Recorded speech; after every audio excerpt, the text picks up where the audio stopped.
सुमध्याह्न बहनों, कक्षा द्वादश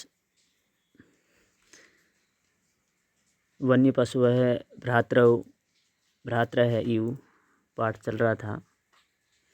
आगे देखेंगे। इसमें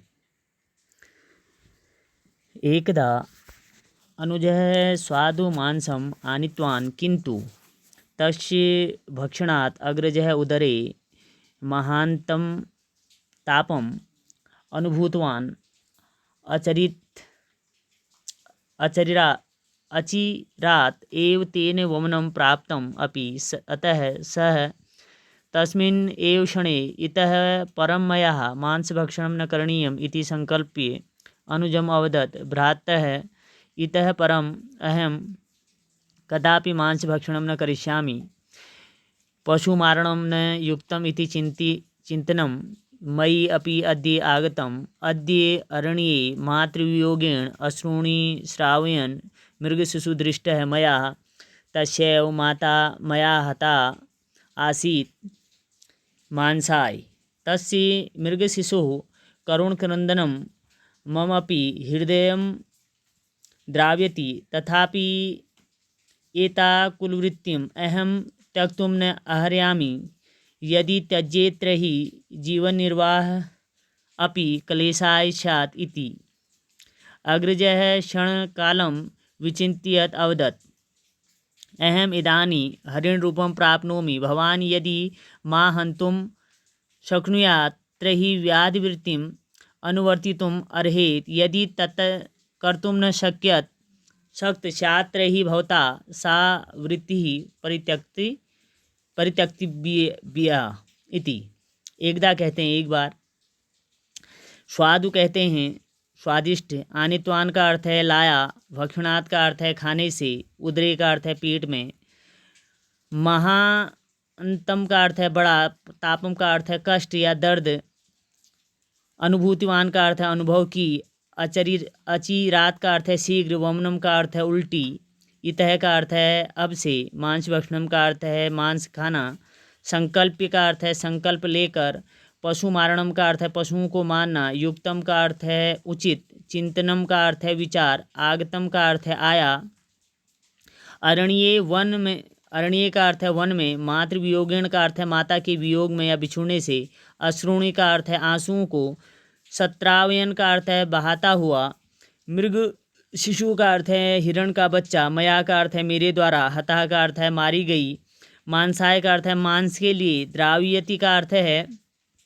पिघल गया, एताम का अर्थ है इसको, कुलवृत्तिम का अर्थ है वंश का रोजगार, त्यक्तुम का अर्थ है त्यागने में, अहर्यामि का अर्थ है समर्थ हूँ, त्यजेत का अर्थ है त्याग दिया जाए, जीवन निर्वाह का अर्थ है जीवन का गुजारा, क्लेशाय का अर्थ है कष्ट के लिए, विचिंत्य का अर्थ है सोचकर, हरिण रूपम का अर्थ है हिरण के रूप को, प्राप्नोमि का अर्थ है प्राप्त करता हूँ, हंतुम शक्नुयात का अर्थ है मार सकोगे, अनुवर्तितुम का अर्थ है करने के लिए, अर्हेत का अर्थ है योगी होगी, परित्यक्तव्या का अर्थ है त्यागनी चाहिए। अर्थ हो जाएगा, एकदा अनुजः स्वादु मांसम आनीतवान्। कह रहे एक बार छोटा भाई स्वादिष्ट मांस लाया, किंतु तस्य भक्षणात् अग्रजः उदरे महानतम तापम अनुभूतवान्। किंतु उसके खाने से बड़े भाई के पेट में बड़ी पीड़ा या दर्द जो है उसने अनुभव किया। अचिरात एव तेन वमनम प्राप्तम अपि, शीघ्र ही उसे उल्टी हो गई। अतः सह तस्मिन् एव क्षणे इतः परं मया मांसभक्षणं न करणीयम् इति संकल्प अनुजम अवदत्। अतः उसने उसी क्षण से अब से मेरे द्वारा मांस नहीं खाया जाएगा यह संकल्प लेकर छोटे भाई से कहा। क्या कहा? भ्रातरः इतः परम अहम कदापि मांस भक्षणं न करिष्यामि, कि हे भाई अब से मैं कभी भी मांस का भक्षण नहीं करूँगा। पशुमारणं न युक्तम इति चिंतयन् मयि अपि अद्य आगताम्। पशुओं को मारना उचित नहीं है ऐसा विचार आज मुझे भी आया। अद्य अरण्ये मातृवियोगेण अश्रूणि श्रावयन् मृगशिशु दृष्टः मया। आज वन में माता के वियोग से आंसू बहाता हुआ हिरण का बच्चा मेरे द्वारा देखा गया। तस्यैव माता मया हता आसीत् मांसाय, उसकी माता मेरे द्वारा मांस के लिए मारी गई थी। तस्य मृगशिशोः करुणक्रन्दनं मम अपि हृदयं द्रावयति, उसके बच्चे के करुण क्रदन ने मेरे हृदय को भी पिघला दिया।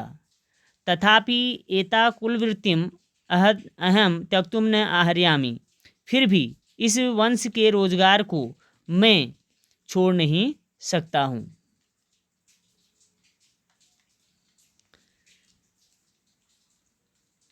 यदि त्यजेत रही जीवन निर्वाह अपि क्लेशाय स्यात् इति, फिर भी नहीं छोड़ सकता हूँ, यदि मैं छोड़ दूँ तो भी जो है जीवन निर्वाह भी जो है क्या हो जाएगा, कष्टकारी हो जाएगा। अग्रजः क्षण कालम विचिन्त्यत अवदत्, बड़े भाई ने क्षण भर सोच कर कहा, क्या कहा, अहम इदानी हरिण रूपम प्राप्नोमि, मैं इस समय हिरण का रूप प्राप्त करता हूँ। भवान यदि मां हन्तुम शक्नुयात्, आप यदि मुझे मार सके, यदि आप मुझे मार सके,